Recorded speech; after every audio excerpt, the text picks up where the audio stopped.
আমাদের নবী শেষ, তবে আমাদের নবীর পরে নতুন নবী জন্ম নেওয়া সম্ভব। কোন মুসলমান থাকবে? একটা কথা শুনে আল্লাহ পাক বলেন, মাকানা মুহাম্মাদুন আবা আহাদিন মির রিজালিকুম ওয়ালাকিন রাসূলুল্লাহি ওয়া খাতামান নাবিয়্যিন। আল্লাহ বলেন, মুহাম্মদ সাল্লাল্লাহু আলাইহি ওয়াসাল্লাম তোমাদের মধ্যে কোনো ব্যক্তির বাবাও নয়, ওয়ালাকিন রাসূলুল্লাহ উনি হচ্ছেন একজন আল্লাহর রাসূল, ওয়া খাতামান নাবিয়্যিন আর সবারই শেষ নবী। উনার পরে কিয়ামত পর্যন্ত কোন নবী জন্ম নিতে পারে কথা বলছেন। রাসূলের পাক বলেন, লা নবিয়্যা বাদি, আমার পরে কোন নবী নাই। রাসূলের পাক বলেন, কিয়ামতের আমার উদাহরণ হলো এমন একটি ঘর তৈরি করা হলো, যেই ঘরকে কমপ্লিট করা হলো, মাত্র একটি ইটের জায়গা খালি রাখা হলো, যেই ইটের পরে অন্য কিছুর প্রয়োজন পড়ে না। রাসূলের পাক বলেন, ওই ইটটা হচ্ছে আমি নবী, আমি চলে আসলাম। তো কিয়ামত পর্যন্ত দ্বিতীয় নবী জন্ম নেওয়ার কোনো দরকার, চলে বলেন দরকার আছে নাই। কেউ যদি রাসূল পাক সাল্লাল্লাহু আলাইহি সাল্লামের ব্যাপারে কোন লাইটকে নবী মানে, মুসলমান থাকবে? কোন মহিলাকে নবী মানে, মুসলমান থাকবে? কোন গাছপালাকে নবী মানে, মুসলমান থাকবে? আপনাদের ধ্যান আছে তো? আছে তো বাবা।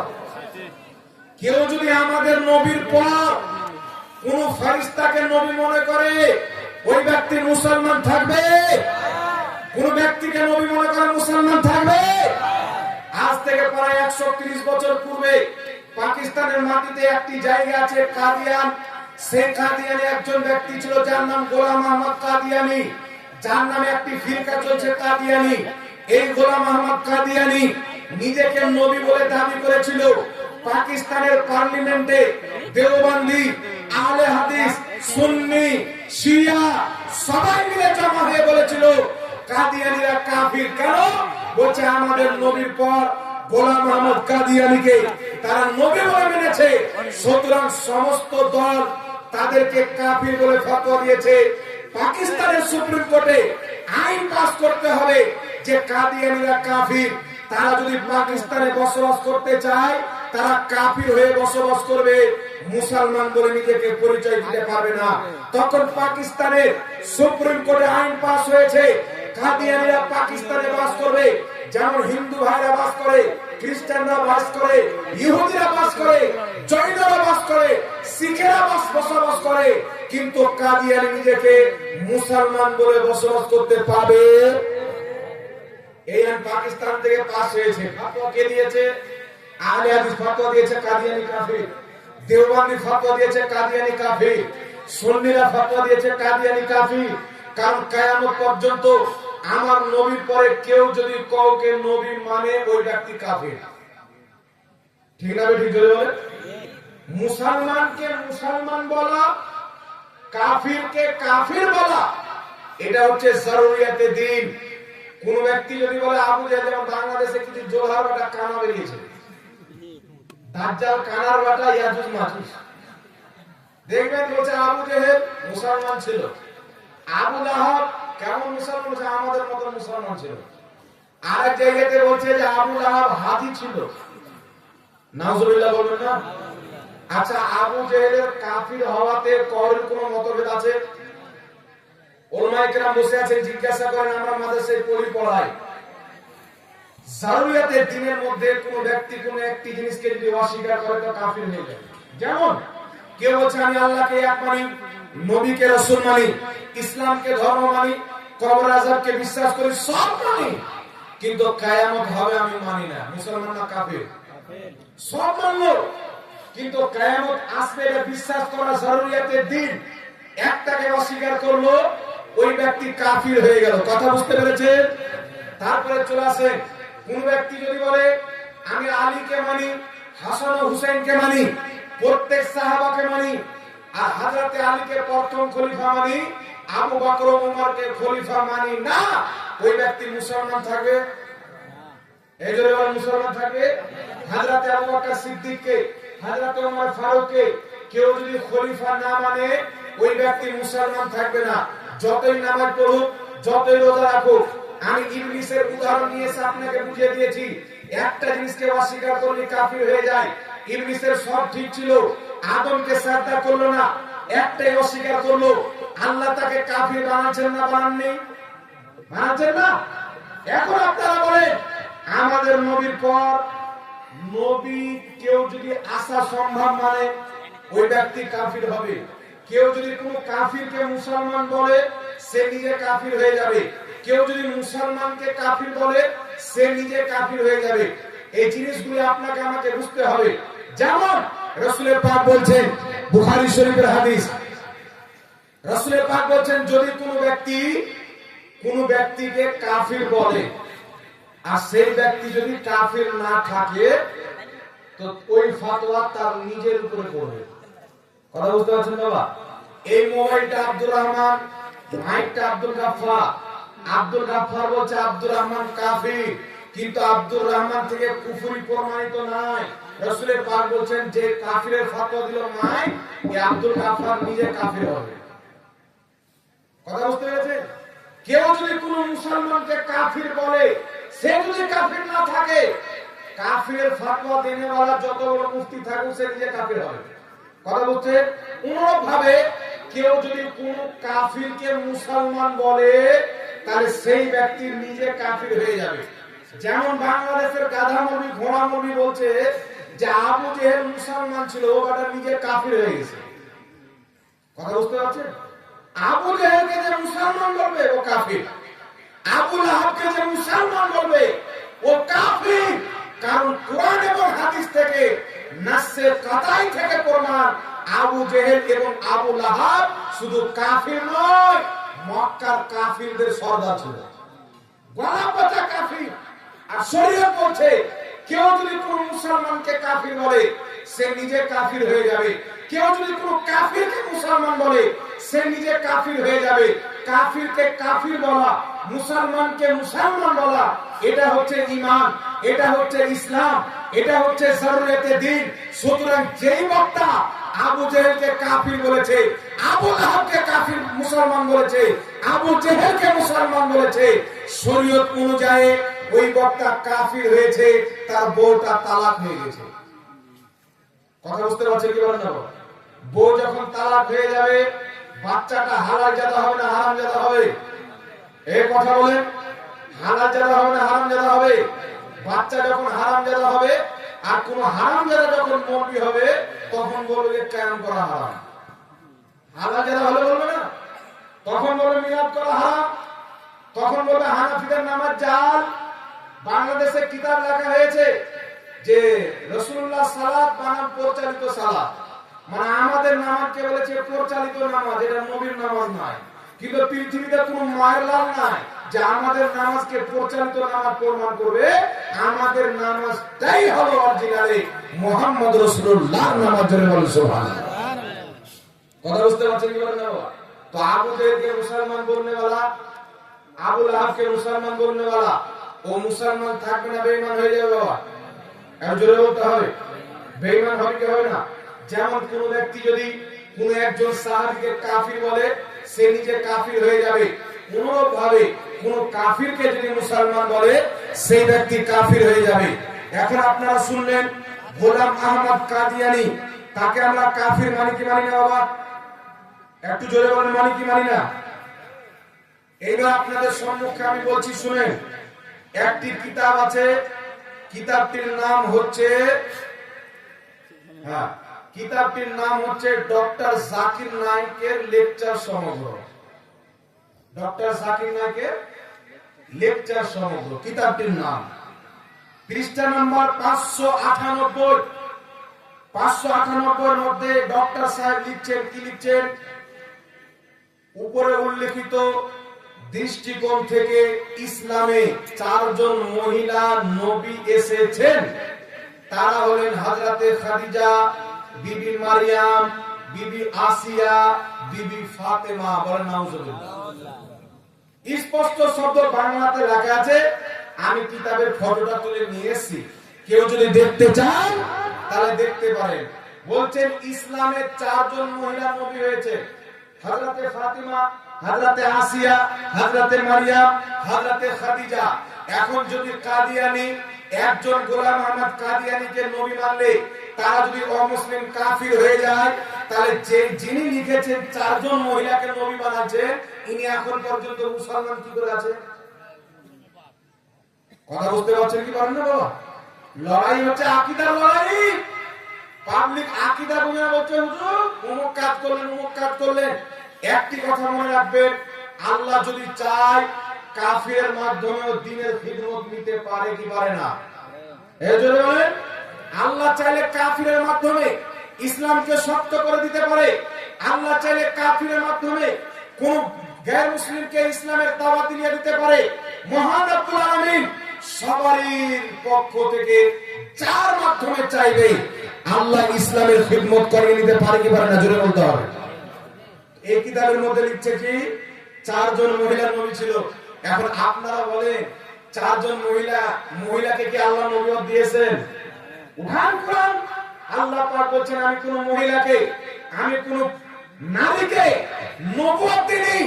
আমি যত নবী পাঠিয়েছি প্রত্যেক নবী হচ্ছে পুরুষ। এটা আল্লাহর কোরআন। আর ডক্টর সাহেব বলছেন 4 জন মহিলা ইসলামের নবী এসেছে, তারা আল্লাহর কোরআনকে মানবেন না, ডক্টর সাহেবের ফতোয়াকে মানবেন। এটা জোরে বলতে হবে।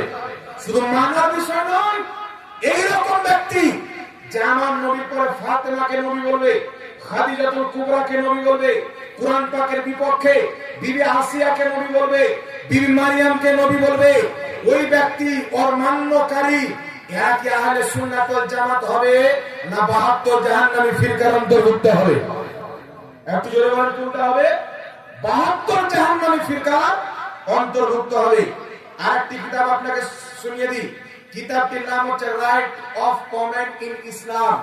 ইংরেজিতে কিতাবটি লেখা হয়েছে, পৃষ্ঠা নাম্বার 58। লেখক হচ্ছেন ডক্টর সাহেব। তিনি কি লিখছেন? According to Islam there are 4 prophet women besides বিবি মারিয়াম, বিবি আসিয়া, বিবি খাদিজা, বিবি ফাতেমা। একই কথা, ইসলামের 4 জন নবী এসেছেন মহিলা। একজন হচ্ছে বিবি আসিয়া, একজন হচ্ছে বিবি মারিয়াম, একজন হচ্ছে বিবি খাদিজা, একজন হচ্ছে বিবি ফাতেমা। একটু জোরে বলতে হবে নাউজুবিল্লাহ। আর একটু জোরে বলেন না নাউজুবিল্লাহ। এই জন্য বাবা মাদ্রাসায় না পড়ে যে নিজে নিজে দিন শিখবে আর বিনা ইলমে দিন প্রচার করবে, সেই ব্যক্তির দাসা এই হয়ে যাবে। এখন আপনাকে বললাম, যদি কুফরি করে থাকে যতই নামাজ পড়ুক, 1 কোটি কি কথা, যদি পৃথিবীর সমস্ত ব্যক্তিকে মুসলমান বানিয়ে নেয় আর তার আকীদা যদি থাকে 4 জন মহিলা ইসলামের নবী হয়েছে, ও নিজে মুসলমান থাকবে? এই জন্য নিজে মুসলমান থাকবে? এই জন্য আমরা তিনাকে মানি না। উনি নিজের কিতাবে লিখেছেন আল্লাহ মানুষ হয়ে আসতে পারে না, যদি মানুষ হয়ে চলে আসে তাহলে আর আল্লাহ হতে পারবে না, মানে ওর বাপ চালাবে দুনিয়া। কথা হচ্ছে? বলেন আল্লাহ মানুষ হয়ে আসতে পারে না, যদি মানুষ হয়ে চলে আসে তাহলে আল্লাহ হতে পারবে না, মানে আল্লাহ শেষ, দুনিয়াটা ওরই চালাবে। এটা হতে পারে বাবা? আল্লাহ ধ্বংস হতে পারে? জোরে বলেন।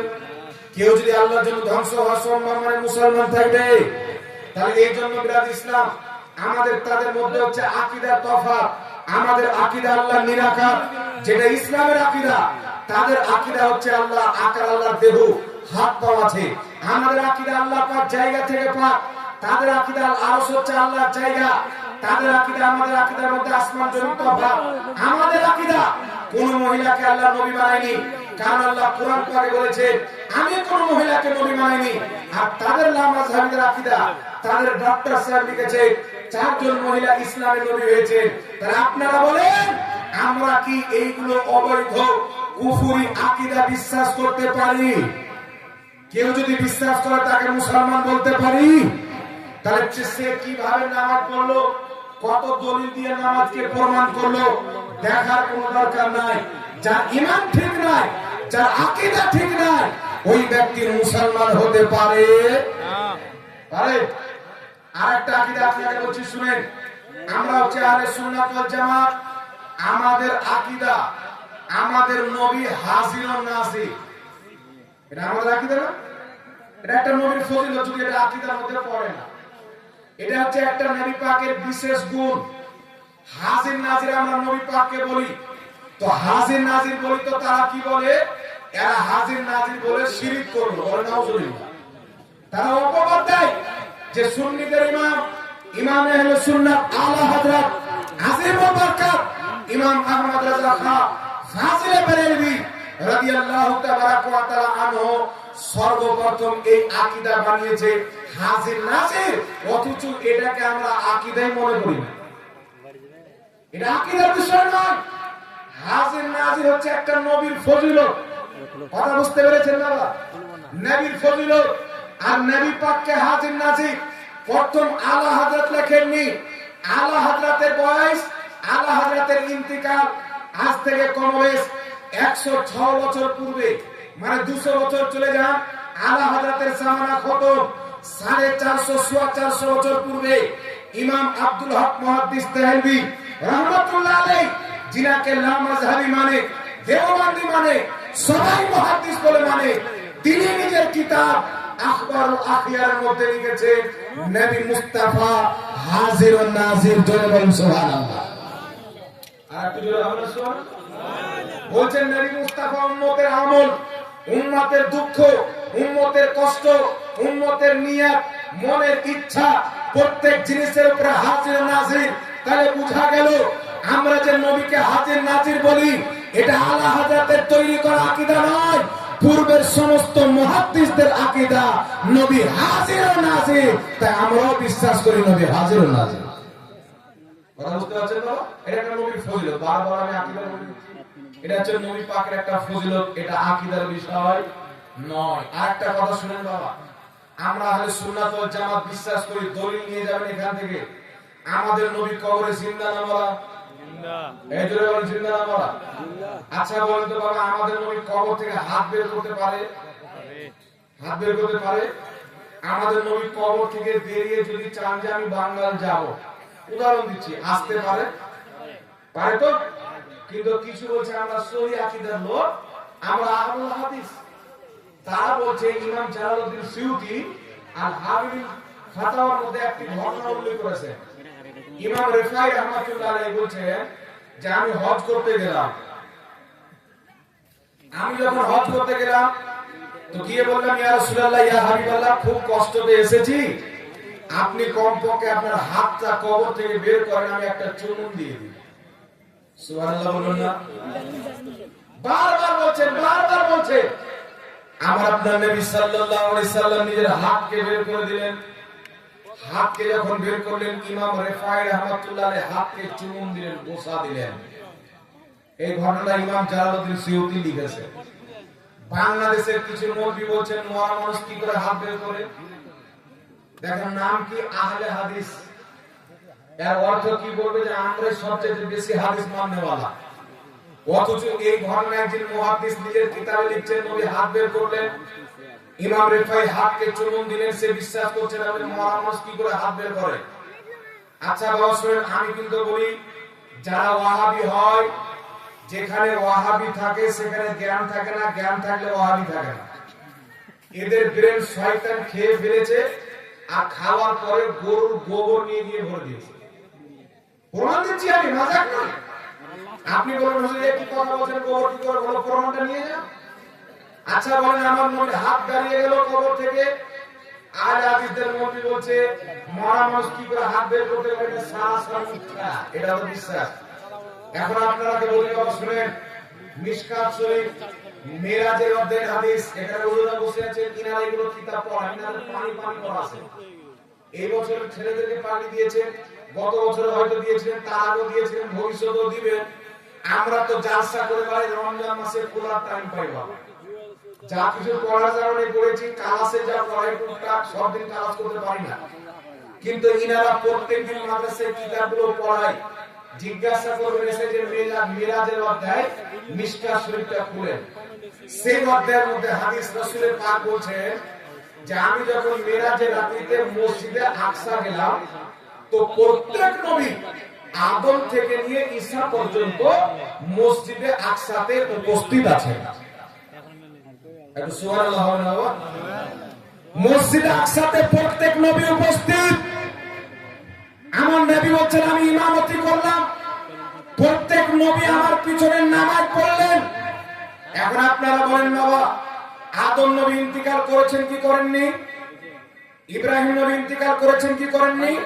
মুসা আলাইহিস সালাম ইন্তিকাল করেছেন, ইব্রাহিম আলাইহিস সালাম ইন্তিকাল করেছেন, দাউদ আলাইহিস সালাম ইন্তিকাল করেছেন, ইউসুফ আলাইহিস সালাম ইন্তিকাল করেছেন। আল্লাহ পাকের মাত্র কয়েকজন নবী বাদে সমস্ত লাখ লাখ নবী ইন্তিকাল করেছেন। আর রাসূল বলেন প্রত্যেক নবী কবর থেকে বেরিয়ে এসে মসজিদে আকসায় আমার পিছে মুক্তাদি হয়ে নামাজ পড়ছেন। কথা মনে হয় বুঝতে পারেননি? প্রত্যেক নবী নিজের রওজা থেকে বেরিয়ে এসে নবী পাকের পিছনে মসজিদে আকসাতে নামাজ পড়ছে। এখন আপনারা বলেন, আদম থেকে নিয়ে ইব্রাহিম নবী পর্যন্ত, ইব্রাহিম থেকে নিয়ে দাউদ নবী পর্যন্ত, দাউদ থেকে নিয়ে ইউসুফ ও মুসা নবী পর্যন্ত প্রত্যেক নবী নিজের কবর থেকে কমপ্লিট বেরিয়ে চলে এসেছেন। ওয়াহাবীর পেটে ব্যথা নাই, আমার নবী হাত বের করে দিয়েছেন, ব্যাটার হজম হয় না। আপনারা বলেন তো ব্রেনে গোবর আছে না নাই? বলেন ব্রেনে গোবর আছে না নাই? যদি বুদ্ধি থাকতো, চুল পরিমাণের নলেজ যদি থাকতো, তো তাদের ব্রেন সাক্ষী দিত যে ইব্রাহিম নবী যদি, আদম নবী যদি 1000 বছর পর নিজের কবর থেকে বেরিয়ে মসজিদে আকসা আসতে পারে, মুহাম্মদ রাসূলুল্লাহ হাত বের করে দিল, তো তাজ্জুব কি? জোরে বলেন না সুবহানাল্লাহ। আর শুধু হাত বের করে শুধু এত দূর নয় বাবা, রাসূলের পাক বলেন প্রথম আকাশে গেলাম, আদম নবীর সঙ্গে সাক্ষাৎ। 4th নম্বর আকাশে ইউসুফ নবীর সঙ্গে সাক্ষাৎ। 6 নম্বর আকাশে মুসা নবীর সঙ্গে সাক্ষাৎ। 7 নম্বর আকাশে ইব্রাহিম নবীর সঙ্গে সাক্ষাৎ। ইব্রাহিম আলাইহিস সালাম নবী মুস্তাফা 1000 বছর পূর্বে ইন্তিকাল করেছেন, তিনাকে দাফন দেওয়া হয়েছে। তিনি নিজের কবর থেকে উঠে 1 নম্বর আকাশ পার করে, 2 নম্বর আকাশ পার করে 7 নম্বর আকাশে গেছেন। কথা বলছেন বাবা? 7 নম্বর আকাশ কত দূর?